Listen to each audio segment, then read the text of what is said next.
Last but not least, Mr. Mike Rogers will bring Scott Taylor into the wall. Thank you, Mr. Rogers. Feel the love, the love. Well, before I tell you a little bit about Scott, I'd like to take this opportunity to maybe pass the hat. We're trying to raise some money for the school. We're looking to buy a gator. And what we'd like to do, right now we use a wheelbarrow to pick up the downs markers and the end zone markers. We think a gator would just be wonderful. And I'm just kind of like to pass this hat around. Feel to drop in whatever you like. You make or something like that. Nicknames. I forgot about Boot. Is it Boot?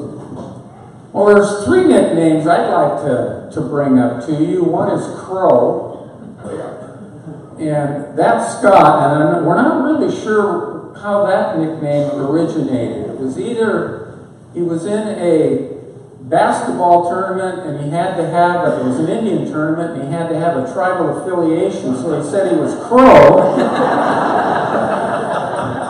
Or his nickname was Crow when he was in this basketball tournament. He had to register as Crow. But we've got Crow. And then we have Stork. Stork is with us tonight. And I don't know the history of that. And then the other one is, just these accomplishments of Tim Taylor, my gosh, but I only knew him as Pooker.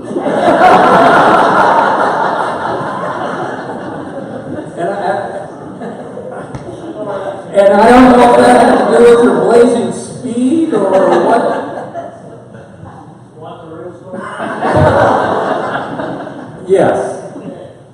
I had a sweatshirt when I was a kid, and it had rabbits all over it. I think a small female bunny is a cougar.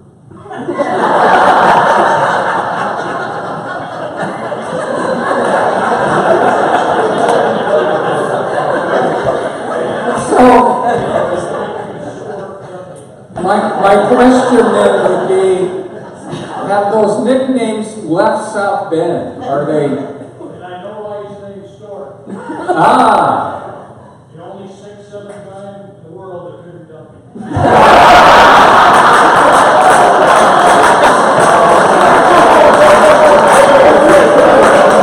All right, so we get.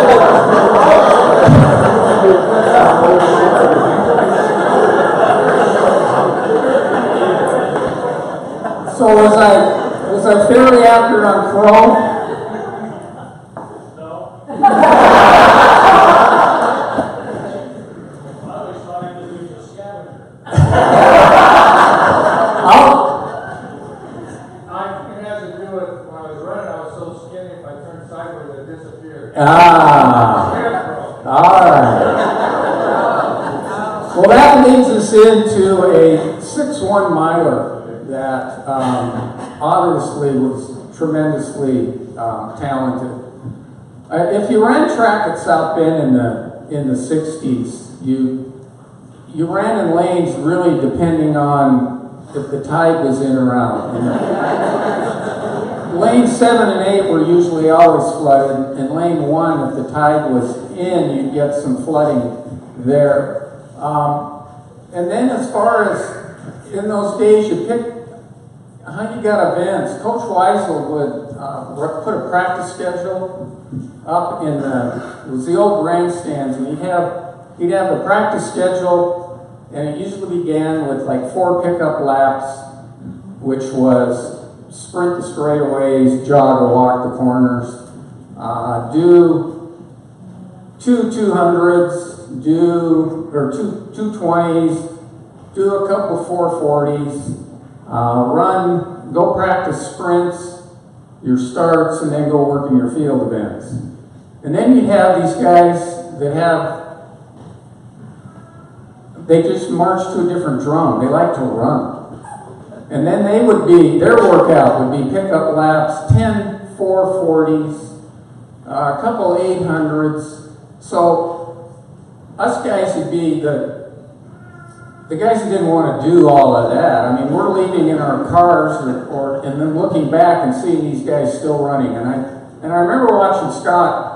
I thought he was doing 220s because he was starting and running half a lap and he was really going fast. And I figured that, well, he'll be done at the 220 mark. Well, he just kept going. So he ran it was a 440, and then they have kind of, I don't know if it was a minute rest or a 2-minute rest. So I was sitting there and I watched him run again. And he did it again. He did about 3 or 4 of those. So the effort that those guys, these distance runners put in far exceeded any, of the sprinters. And then he carried that on to, quite a career at Western as well. His write-up that'll be in the wall is Scott Taylor, a 216 Wall of Fame inductee, started kindergarten at South Bend in 1956, graduated with the class of 1969. During high school, Scott was active in band, letter club, boys club, and was a member of the National Honor Society. As an athlete, Scott earned 10 letter awards in football, basketball, and track, and as a senior, he captained the football team, the basketball team, and was presented with the Merle Milam Award given to the year's outstanding track athlete. As a track athlete, Scott helped continue the tradition of excellent South Bend distance runners under legendary coach Don Weisel. 1968, he won the state championship in the mile after an undefeated season and was selected as the Twin Harbors Outstanding Track Athlete by the Aberdeen Daily World. In his final race, as a high schooler, Scott established a school record of 4:18.1 in the mile run, which still stands. Scott attended Western Washington State College, where he won the Evergreen Conference Championship and the district title in the mile run. He continued running after graduation as a road runner, winning numerous races in Washington and Oregon. He retired in 2005 after working for the state of Washington and the Washington Public Ports Association. In recognition of his service, he was made a life member of the Washington Ports Association. Scott has been married to his wife, Charlotte, since 1976. They have 2 sons, Troy and Owen, and 2 grandsons, Cameron and Alex. And I also have a proclamation to read from the Wall of Fame Committee. Whereas Scott Taylor was a dedicated student athlete and leader for the South Bend School District, and whereas Scott Taylor is recognized as the recipient of 10 varsity letter awards, as well as a school record holder in the 1-mile run, and whereas Scott Taylor was a dedicated employee of the Washington State Department of Employment Security, Washington State Department of Community Development, and whereas Scott is the patriarch and the glue that keeps his extended family in touch and together, and whereas there is not a day that goes by that Scott rises, stretches, and says, "Here comes the tribe, here come the Indians." Now therefore, I, representing the Wall of Fame Committee, do hereby proclaim tonight, September 24, 2016, as Scott Taylor Night in South Bend, and I urge all of you to join me in this special observation.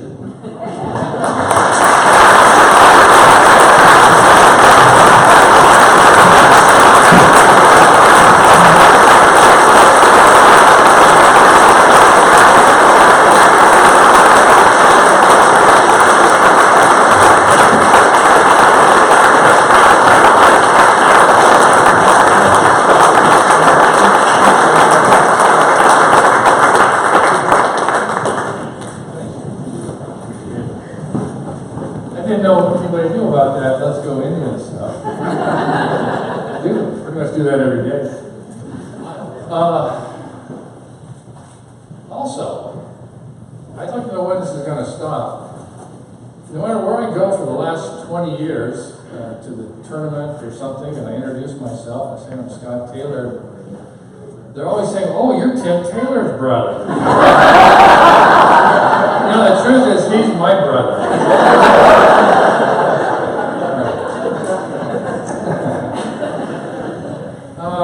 When I got the call from Coach San Sanchez. I started thinking about, what it means to me. And I'm a South Bend guy. This is important. I live in Chandler, Arizona. I live on a little golf course, and the place is chock-a-block with snowbirds and people from all over the country. And they always, what we do is, oh, hello, I'm Scott Taylor. Where are you from? And they say, well, Racine, Wisconsin. Minneapolis, Minnesota. And then they say, well, where are you from? I say, I'm from South Bend, Washington. And inevitably they go, well, is that where Notre Dame is? No, it's not.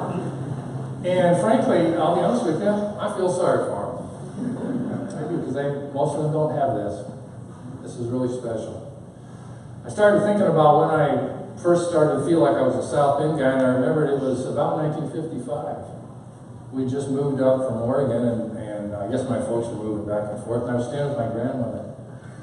And she was a school cook for 20 years, 48 to 68. And she didn't have any place to put me, so she took me down to the kitchen with her. And we'd get there about 6 o'clock in the morning, pitch dark, scared to death. She'd turn the lights on, go about the business of cooking lunch for 500 people. And I remember she would set me at a stool, and on the stool was the coffee pot, and on the table was kind of a bookcase thing that had coffee mugs in it. Someone had built it in the shop. There was about 50, 60 coffee mugs in it. They were Navy earthenware things, and someone had written names on them. And on them were the names of everybody that worked at the school. And I would sit there, 4 years old, and these people would come in, start about 7 o'clock, and grab a cup of coffee, pat me on the head, ask me what grade I was in. I said, I'm 4 years old, not any grade. But that's how I got to know all the people at South Bend. I think it was at that time that I became a South Bend guy. I locked in and said, hey, I want to be part of this. And everything that's happened to me since then, including tonight, has been just a continuation of what it means to be a South Bend guy. Now, I always tell people, they say, well, you've had a few accomplishments in your life. What are your favorites? I said, when I got my varsity letter in the 9th grade, I did it by getting 11 points. It took 10. And it took all season. The second one, I tell them, is getting the Merle Milan Award, because it's named after Merle Milan. And it doesn't necessarily go to the guy who's the best track athlete. It goes to the guy who best exemplifies what it means to be a South Bend track athlete. And that's very special. In that little proclamations, they said something about the tradition of South Bend distance runners. That's a real thing. At least it was for 30 years. If you scheduled a track meet and South Bend was coming, you could just write down that South Bend was going to win the mile and 2 mile. We might not have sprinters year to year, but we always won the distance races. And that's because of a guy named Don Weisel, in my opinion. I knew him he was my coach. I'm going to tell you this, from 1958 he was my coach until I graduated as my friend the rest of the time. I think I knew him longer than I knew my own father. And the reason I'm standing here today is because I had him for a coach and did what he told me. Mike was talking about those running instructions that were nailed to the underside of the grandstands. When you're kind of a pudgy little 9th grader and not very talented, it's hard to get through that workout. But the reason I'm standing here today is I did those workouts on faith, and somewhere along the line I started to grow up, be less pudgy, and things started to happen for me. And I give Don Weisel all the credit in the world for being a great coach and a great friend to me. And I'm happy to be a South Bend guy. And